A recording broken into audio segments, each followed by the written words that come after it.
Hey, hey, hey, hey, boo, hey. How are y'all today? How's it going? I know I am behind today. I just came back from voting. Did y'all vote? All I know is they told me I better get out there and vote. And I was there because I do my duty. Yes. So I hope y'all got out there and did what you were supposed to do. Because these days, I don't know what is about to happen. So only you can make a difference. So don't get out there and complain about nothing that's happening if you did not get out there and vote. Because a lot of people only get out there and vote when it's time for primaries. And you can't do that. You have to vote for everything that's going on. But this segment, this episode, is very important. We're going to be talking about autism. Let's talk about that first. The acceptance, first of all, the awareness, the acceptance, and taking action. Do you know what autism is? Do you really know what autism is? Or do you assume? Because a lot of people look at and be like, oh, what's wrong with that person? He must be autistic or something. What is it? Do you know? It's a neurological disorder and developmental difference that affects how a person communicates. They just need to learn how to communicate with you. And once they do, they're fine. They need to learn how to interact, learn, and experience the world. It's called a spectrum because it looks different on every individual. I've learned that because I'm a teacher and I've been a teacher for 27 years. I think that a person with autism is so amazing. I learn something different every time with each individual because, again, everyone is different. And that's why it's a spectrum. It's not a disease or anything to fix. So that's why I'm intrigued by it myself. It's a wide range of strengths and challenges. And I tap into each and every person I meet so that I can see exactly how I can help them or what art or talent they have. Because once they tap into their talents, they take off and they go for it. And you can see how those talents, how it can be used to help them grow. It's so amazing. The differences in communication and social interactions and their sensory processing, it could be overwhelming, but it's amazing. I know that word is, I say it all the time, but I think the autistic world is amazing. Again, they have unique talents, deep focus, and creativity. So, what are some misconceptions about autism? I believe that, you know, they say that they can't do anything and they need to be in a room by themselves, or they need to just be set aside. And that's not true. They need to be included. They need to see how the world works. Everyone needs to see how the world works. And it's so, again, so important to say spectrum, because everyone does things so differently in their world. I've met so many artists that they draw, they build, and I just look and I'm intrigued, like, how did you know how to do that? And they love it. And it's so important to shift from awareness to acceptance. And once you accept a person for who they are and not what they have or what's going on with them, the world will be so much better. So, a person with autism, you can typically tell um, when they're young. It starts in early childhood, and that's where I am. I'm in early childhood. I've been in early childhood. That's where I started in preschool. I teach preschool now, but I've also done early intervention at birth to 3. But you can see if they're not talking by a certain age, if they're not looking in your eyes at a certain age, they're not walking. You have to see their skills. And if they're not doing certain things by a certain age, you need to take them to your doctor and tell them they don't seem to be learning quite as fast or as typically developing children are. Can I see what's going on? Some things, they put their hands over their ears, loud noises bother them. Um, so you need to see exactly how this child is learning, how best they learn, and how you can help them, how they can communicate. Once they learn a way to communicate with you or with others, their family members, they will take off and soar. That's all they need, is a way to communicate. Because that's what happens, is when they can't communicate with the world around them, they tend to have negative behaviors instead of positive behaviors. So that's basically what you would like for them to do, is just take them to your pediatrician, and they will ask you to take them to a psychologist or a developmental pediatrician or a neurologist, so that they can do the proper testing. I tell everyone it's like getting a well baby checkup, because it's better to know than not know. And once you do know, then you can go ahead and see the next steps.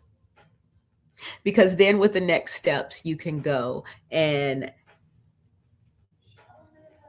know the right diagnosis, the medicine to give. If there's not necessarily medicine, I'm just giving that as an example because, a well baby checkup, but you get the right things to do. In school, there are IEPs, an individualized education plan, that helps them to be able to work on specific things to get them to the next step. And from birth to 3 is called an individualized family service plan, which is something that will help the family work together to see how they will be able to get those goals together. And you get that from, uh, why did my mind just go blank? Oh my goodness. Ah, my mind just went blank. And I worked there.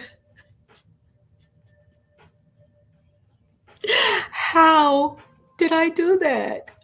Oh my goodness. Uh, I can't even think of the name of it. But make sure you click in to your local behavioral health. That's where you will go to get services for early intervention. And they have early intervention. Look it up online, and you can look for services in your wherever you are. They have early intervention everywhere from birth to 3, and they help you to transition into the school system. And there's help for everyone. And again, signs that might lead to an evaluation is a delayed speech or communication differences, limited eye contact. They're not tracking. Put your finger in front of their eyes. If they don't track your eyes and your finger, that's a sign too. Repetitive behaviors.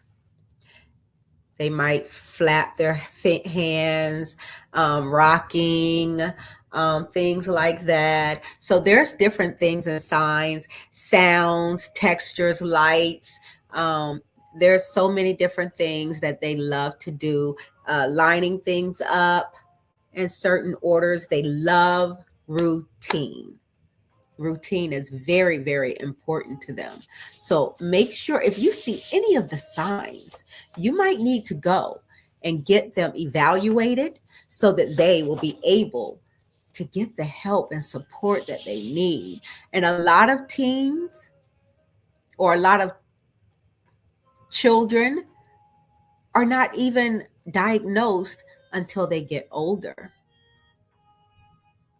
because we miss it. And let's not miss it. They want to have a structured routine is good for them. For others or people with who have autistic tendencies, clear, direct communication. You can't just say, all right, go on over there. What is over there? You have to tell them, can you please go to the door? Which door? Go to my bedroom door or mommy's bedroom door, or go to the kitchen door and do whatever you need him to do. Go to the table and put the cup down. There's so many tables. Which table do you want me to go to? He's just in the middle of the floor looking around. So just make sure that you give clear, concise directions to the person. Visual supports are very good. They help a lot. Whatever they need, make real pictures and put them there because it's so good for them to see what they need. Have it there for them. Have 2 pictures. What do you want to do today? Do you want to play with blocks or do you want to play with your figurines? And give them that choice for what they want. Their favorite snacks. What snack do you want? Give them those choices so that they will have those visual supports. Sensory friendly environments. Play-Doh, sand, water tables if they like water play. Those things will help them to calm their self.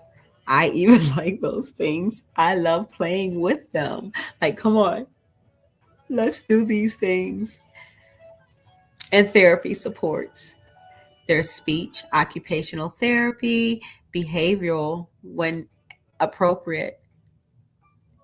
A lot of people benefit from ABA therapy. You might want to look that up too. And for parents and family members, you need to learn triggers. That's in anybody. Learn triggers for people. But learn their triggers and learn their strengths. Because if you know what sets someone off, then you'll be able to help them and advocate for them in the school setting. Do not just accept. If you know that Lisa needs this and Johnny needs that, but they're not getting it, you make sure you advocate for them. If you don't, you find someone to do it and be your advocate. If you need an advocate, you send me a message. Send me a message because Loving Me services can help and assist. But make sure you find the right advocate for you, okay? And build a support network. Make sure that you have the people surrounding you to make sure that you are receiving exactly what you need. And there are resources out there to help you if you need a break, if you need services, medical assistance, clothing, anything. There are resources there for you. You just have to tap, tap, tap in so that you can make sure you get it. Again, send me a message. Loving Me Services can help find resources for you. Just let us know. Teachers, make sure that you develop differentiated instruction. You can't plan the same plan for everybody because Johnny over here needs different instruction. And Lisa, she can do this, but Johnny might need a little more support and help.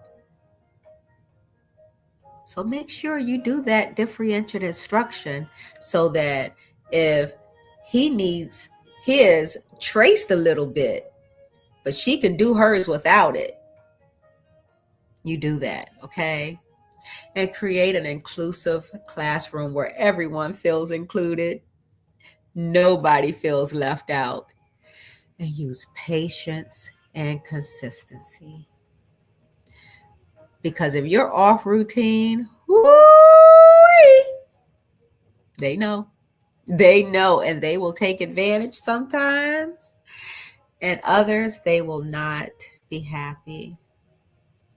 So what does meaningful support actually look like today? Do you have the support in your classroom? Do you have the support at home? And how do we balance structure with independence?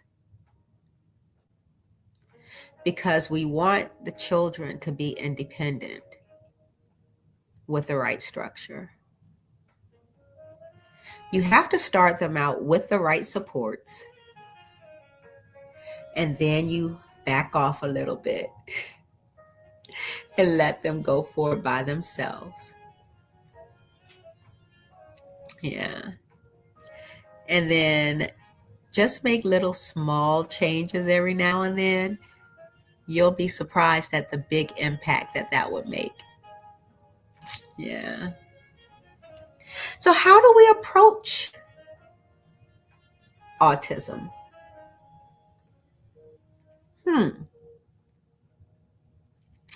Let's see. I think we need to lead with respect and not pity. No one wants to be pitied, right? I don't. I want to be respected. Just like Aretha said, RESPCT. Find out what it means to me. Respect goes both ways. If you respect them, they're going to respect you and they're going to love you. So make sure that you show love and respect, not pity. Assume competence. Don't underestimate them for anything. Because my philosophy is it's nothing that they can't do. They just haven't done it yet. They're able to do anything that they want to do. Just give them the time and the patience. Focus on the strengths and not just the challenges. Use identifying, affirming, or person first language. You have to be flexible in communication styles. Don't force eye contact. You can't be like, hey, look at me. Come here. You just have to play with them. I see you. Oh, do you see me? Or, I see Tony looking at me. Oh, look at Tim. Oh, Judy. I see you, Sean. Oh my goodness. And then before you know it, Elroy is going to be looking at you too. Is that you, Elroy? And then they're going to laugh and they'll be looking at you more and more all the time. So everything is a game and make it fun because we all learn through play and activity. Life lessons, right? Celebrate progress in their way, not society's. So what does true inclusion look like beyond the classroom? Because right now, let me tell you, there's going to be a whole lot of changes soon. But what does true inclusion look like? A lot of times we try to force inclusion, but we have to ease into it. You have to let the children want to play and not make them play. I know we ease them into other classes and let them take their time. Like, hey, let's go play over here for a little while. Parents can start taking them to the play parks and the malls. Just let them play with other kids, see how they do for a little while. Go to regular parks, little by little. I know a lot of times it's the noise that bothers them, but you have to get them used to being able to go in the environment. Shopping is hard for them because they want everything. But once they get used to it, just get them used to being included in the normal environment. Going out to restaurants, eating, that's difficult. But again, once you get them out there, I think they'll get used to it. So just keep trying. Don't give up. Do not give up at all. So I want you to educate yourself beyond the stereotypes. support families and educators, and teach children empathy. Because I know in my classroom, I have kids that will look at some of the other children who can't do what they do, and I'll have to teach them, well, can you help them? Because they can't write like you write. Can you help them to write their name? Oh my goodness. Can you help them to build like you do? Because they're just knocking everything down because they don't know how to put it on top. And they get frustrated. Ooh, big word. Do you know what means? Do you ever get frustrated sometimes? And then they'll say, yes. When were you frustrated? Oh my goodness. They understand then. Well, they keep touching my hair and my clothes. You know what? That's because they like them. So when they touch you, because they're not hurting you, right? Well, you know what? He likes your clothes. Let them know. You like my clothes? And if not, just use your words and let them know. I don't like that today. Can you not touch me today? You have to use your words. Words matter. That's one of my words. That's one of my philosophies. Is words matter. Yeah. So again, you have to make sure that you are letting the children know. But it starts with you. Because if you don't do it, then the kids definitely won't do it.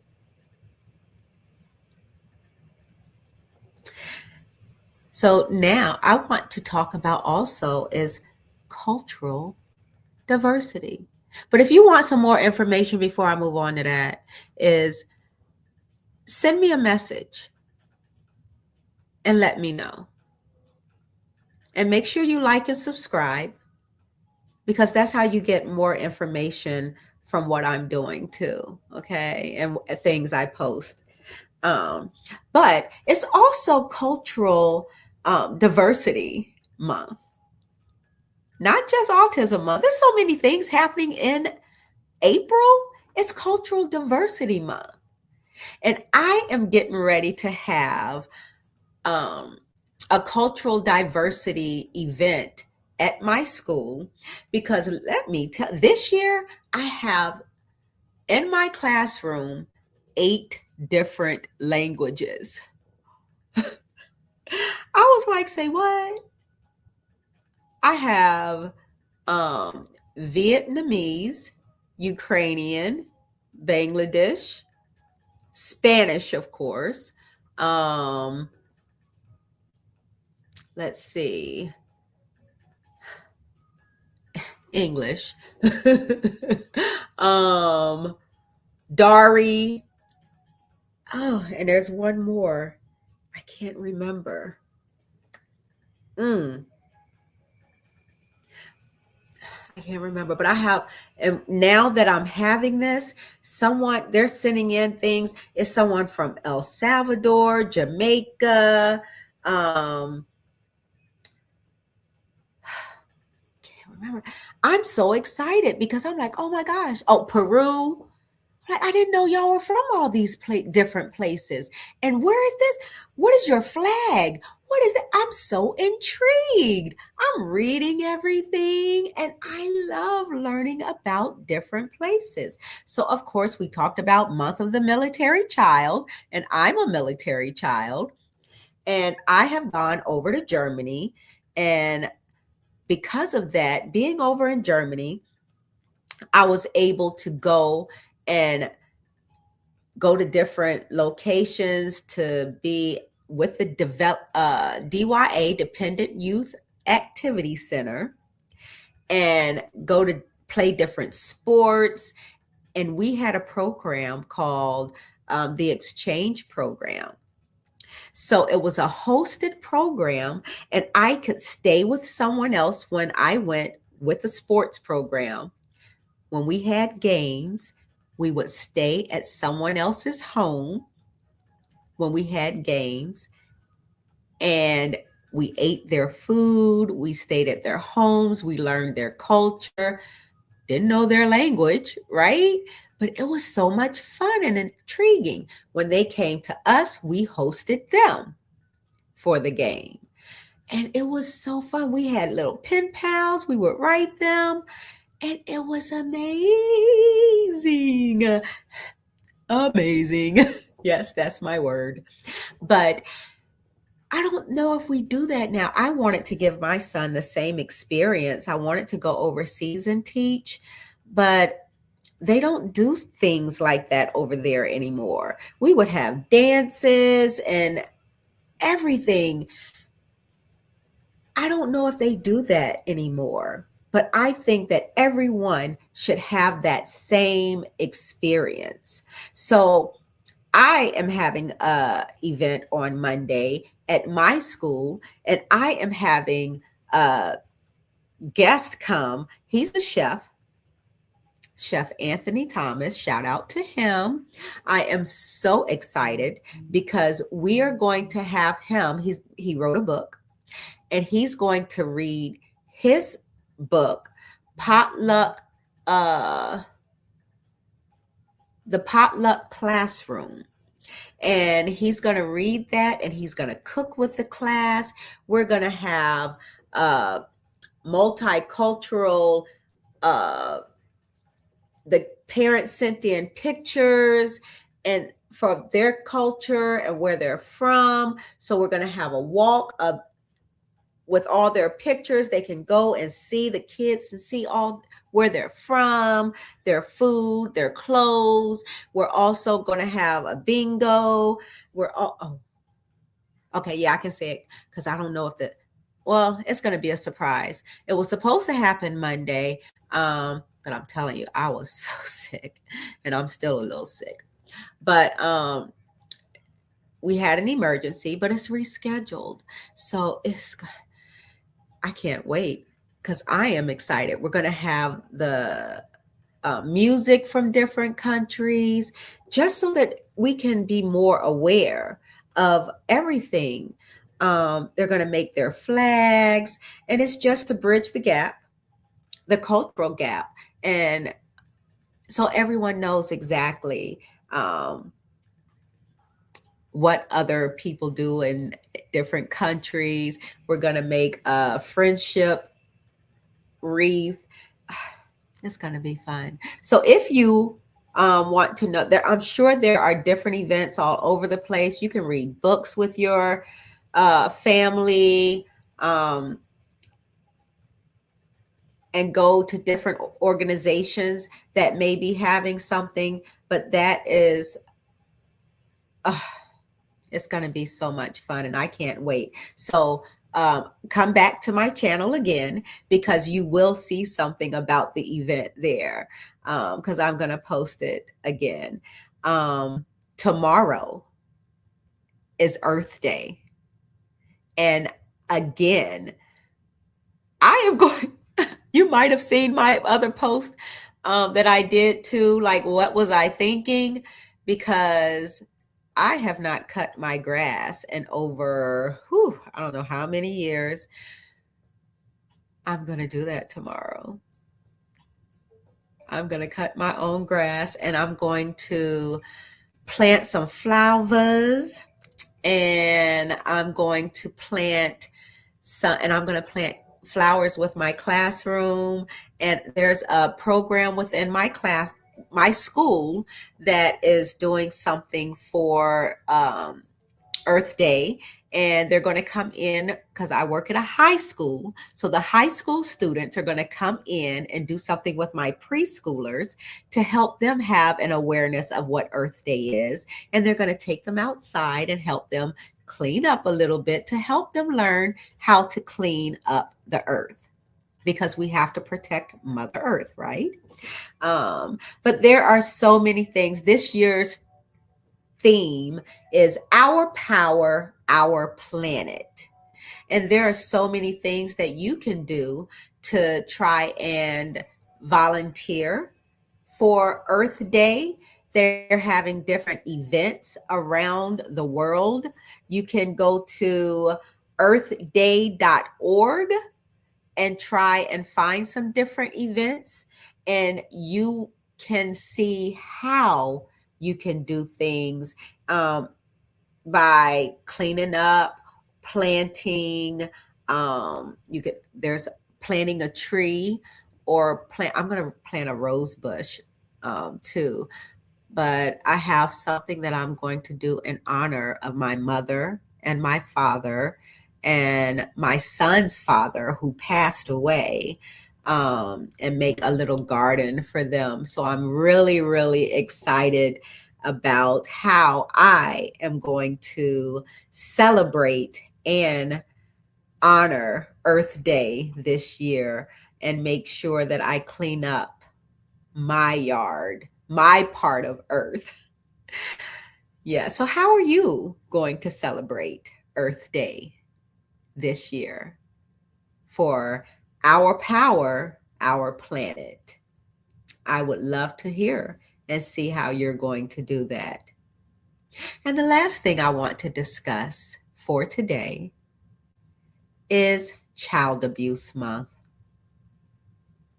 That is a very powerful and serious topic because we want to make sure that our children are protected. Because a lot of times, a lot of false accusations go out about our children, and we need to make sure that we are looking and reporting the right things. Because some children really are going through it. They're not eating, they're not living in a safe or stable environment. So we need to make sure that that's what we are reporting. The clothes aren't suitable for them.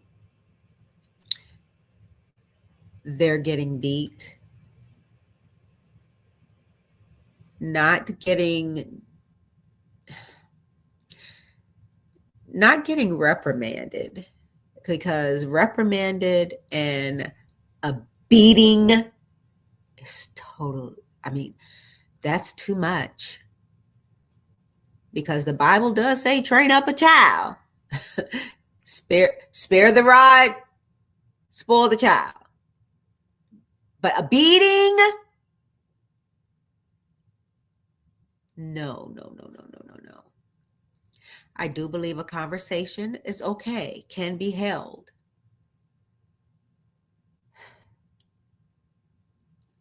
Last year, the theme was Our Future Matters, Stronger Families, Thriving Community.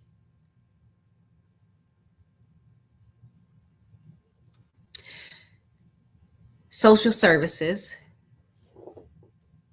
is a very good way to be able to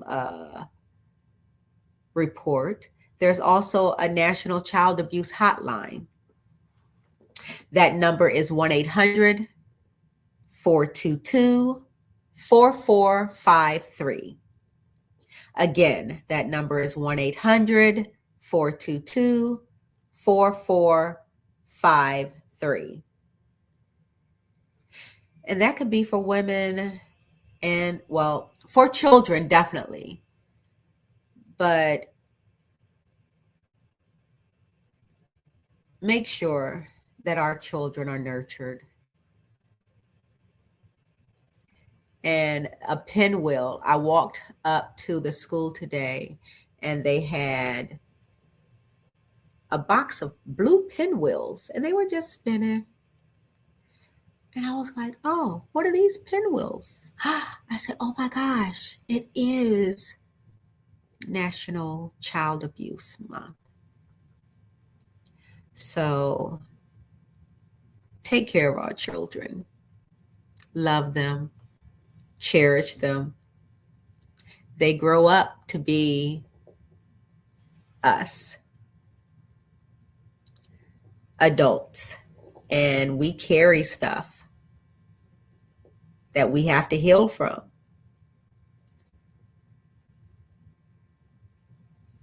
And it starts with you. It starts with us. So remember, we need to treat everyone fairly. I thank you for being here today with me, for sitting here on the podcast. I want you to come back.